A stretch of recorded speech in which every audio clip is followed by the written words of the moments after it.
guys, it's Michaela. I don't think I've ever said my name while starting off a video, so I'm really sorry about that. This is a learning experience for us all, trust me. My name's Michaela. Everyone calls me Mick. We can call myself Mick because Michaela is just a mouthful. So, welcome back. I am starting off a new reading vlog. I finished Cassandra at the Wedding by Dorothy Baker last night, and I liked it. I probably won't talk about it too much until my reading wrap up, because I didn't really film anything of it, I don't think, at all. So, just thought we'd move on. But I did enjoy it. Would love to read more by Dorothy Baker. I think she has like 2 other novels. But yeah, would love to read more Dorothy Baker. I'm gonna start reading. I tried to start reading last night. Okay. This is my dog Grim. Grim Reaper is his full name. I guess you can't really see him. Come here. Say hi. Up My Brilliant Friend last night by Elena Ferrante. The first book in the Neapolitan novels. I have not read any of these obviously before. I've read Troubling Love and Days of Abandonment by Elena Ferrante, I think both last year. And so I do like Elena Ferrante, and I thought this would be a great summer read. I'm really excited about it. Don't have too much to say about it quite yet, but that's what I picked up next. I would like to be able to read this by the end of the month, but I don't know. I'm kind of a slow reader, so maybe I won't. And then I'm also listening to Commonwealth by Anne Patchett on audio right now. I think I'm like an hour in, and I'm liking it so far. So I feel like there's so many recommendations for Commonwealth lately that I got it really quickly on Libby, so I just decided to start listening to that. And then I was like kind of wanting something at the same time as My Brilliant Friend, kind of like weird, different, spookier, and I just had watched someone's video about like weird, strange books, and that kind of got me in the mood for something a little darker. So I picked up Tender is the Flesh by Augustina Bazterrica.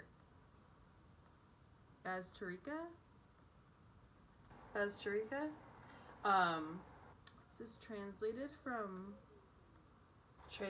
the Spanish by Sarah Moses. So yeah, I'm excited for this. I don't know if I'm actually gonna read them at the same time, because I don't know if I have mentioned this before, but I have a really hard time doing that. I can usually do like an audiobook and a physical book at a time, not multiple books at a time, because it kind of like distracts me and like gets me out of the vibe of the story of whatever I'm currently reading. So I don't know if I'm gonna pick this up while I'm reading Elena Ferrante. It'll be like my next read, depending if I can do it or not. But yeah. So yeah, that's that's what I'm reading. That's my 5-minute spiel. I'll definitely keep you updated on My Brilliant Friend.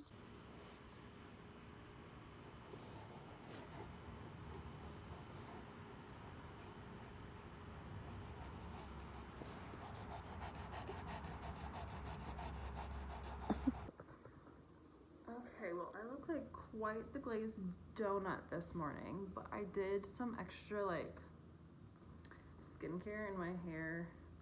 It's a little dirty, so I had to put dry shampoo in, so my bangs are like trying to figure out what's going on.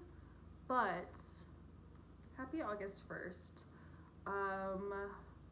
I thought I'd give you a reading update on My Brilliant Friend. I'm about halfway through, and I'm really enjoying it.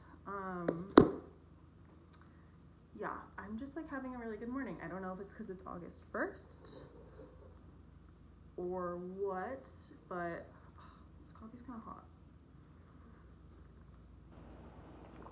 Like, it's a little too hot to be drinking hot coffee, but I don't have any iced coffee at the moment. Yeah, I have the day off today. Kind of just enjoying my morning. Did a little extra skincare, which is why I'm not sweating. I'm just moisturized, okay? yeah, I don't know, August 1st. August is actually one of my favorite months of the year. The Halloween stuff is getting like put out earlier and earlier every year, which means August is prime Halloween season shopping. So there's also that. And yeah, I think tonight or last night was an Aquarius full moon, so that's really cool.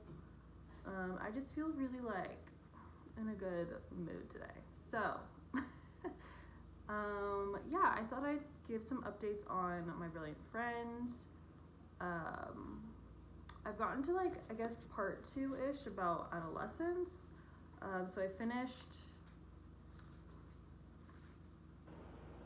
childhood. I am on to adolescence, which I think goes through until the end of the book. Yeah, I'm loving this. I don't know why it took me so long to read this. I'm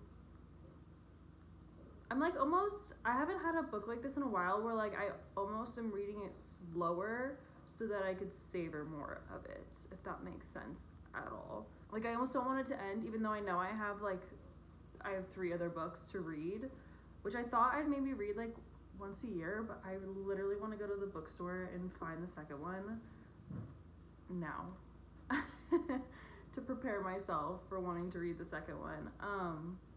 But yeah, obviously we're finding out more about Elena and Leela.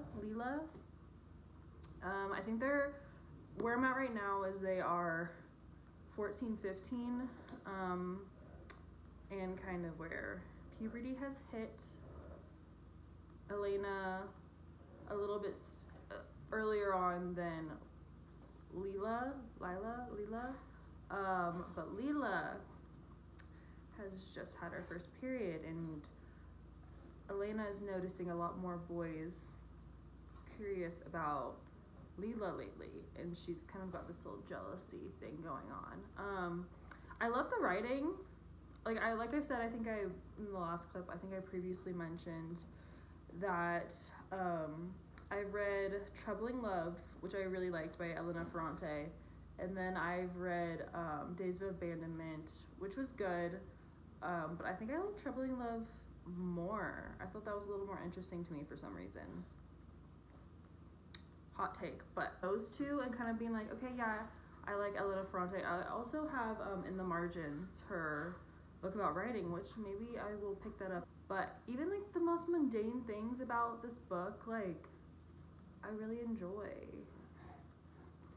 And just like the relationship to their parents is really interesting. And how education is just kind of like, oh, if you're not like smart enough, you're just gonna start working for the family.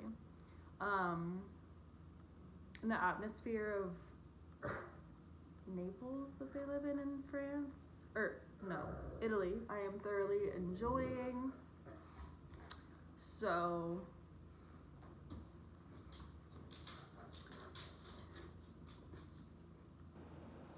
okay, no, you gotta go play with that over there. Go lay down.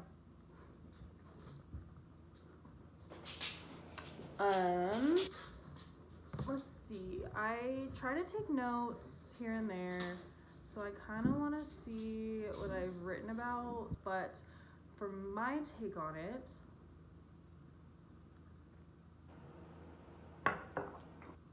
it is about Elena and Lila and their intense friendship, and like they didn't start out as friends. The book starts out as them in literal kindergarten, so like 5, 6, first grade-ish, I guess you could say too.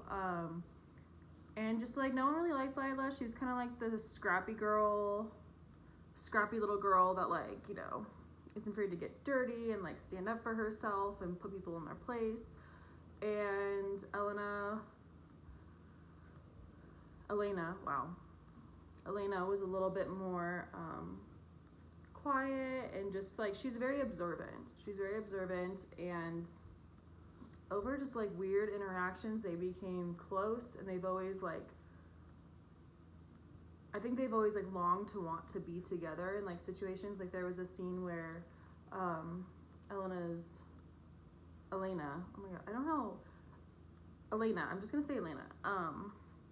Elena's dad like took her on a trip and was taking, or not a trip, but like took her around to some places. And she was just kind of wishing that she was with Lila. So I feel like that kind of shows like that really close bond, really trying, I guess you could say. And I thought that was really beautiful. And yeah, kind of set in, like I was kind of talking about, Naples, like an impoverished area of Naples, I guess. So yeah, I love the writing. Even like I was mentioning, the most mundane things I am still really interested in. I love Elena and Lila's competitiveness through school and like education, and how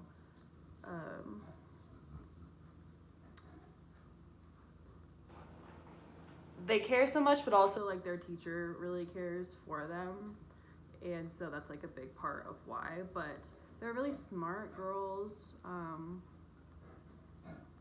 and just kind of like trying to figure out life. And now, like I said, I'm at the point where they're kind of like starting to figure out boys. There's also like a lot of names thrown into this book and families, which there is like a little index of characters that I've been referring back to quite a bit, because I'm like, wait, so this is the son of who? This is like trying to remember like what their job titles are, or family, what the family does for their work. But yeah, childhood, girlhood, friendship is all within this so far, and I'm really, really liking it. I don't know why it's taken me so long to read this. I think I was just really like worried. Well, part of it was, one, I was just like, I don't know if it's gonna like click for me, or if I'm gonna like understand it, because Elena Ferrante is a very well-known writer, Italian writer, but also just like she has so many like deeper things going on within her stories. So to find that it's actually a lot more readable, I don't know, I just thought for some reason this was gonna be like some really tough like book to read. I don't know why. I know it's like readable for me and enjoyable. It's really, really good. I'm gonna go read and enjoy my coffee and maybe make a bagel in a little bit. I will try to keep you posted on things.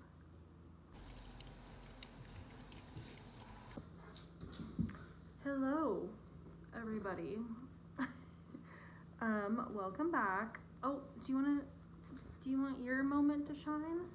This is my pug, Penelope.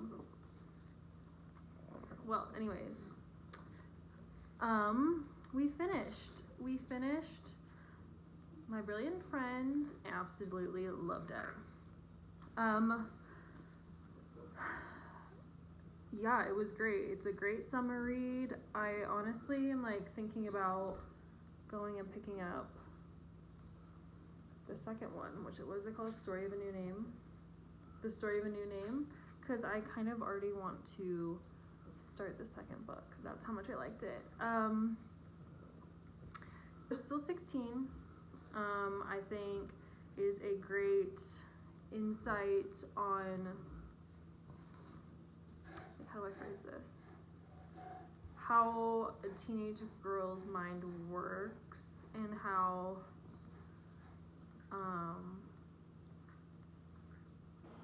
you get really like self-conscious of yourself, and there were like a lot of times that Elena would, like for instance with her glasses, she hated the way they looked on her, but when Lena had fixed them for her, Elena makes a comment about how much better Lena looks with the glasses on, and how she doesn't really have to try for certain things, and it just looks good on her, whereas for like Elena, she feels like she looks like nerdy. and they just like don't fit her, but they somehow fit Lena, and Lena doesn't need them type situations. So just kind of like realizing those things, but then also like realizing how friendships can change, how Lena's changed, and Elena kind of misses the kid that she became best friends with without even realizing that they were best friends, and how much they depended on each other until Lena makes the comment of how you're my brilliant friend. And I lost it reading that part. I just thought that was just like so interesting, about how Elena is always revolved in Lena's issues and complications and family affairs, and Lena's just always kind of like a mess in a way with what's going on in her life, and so Elena's always like just around for all that. But then in the end of the book, she kind of realizes when Lena says like, you're my brilliant friend, like you are everything that I wanted, without specifically saying that. I don't know, I thought that was really special. And yeah, it's the story of sisterhood, friendship,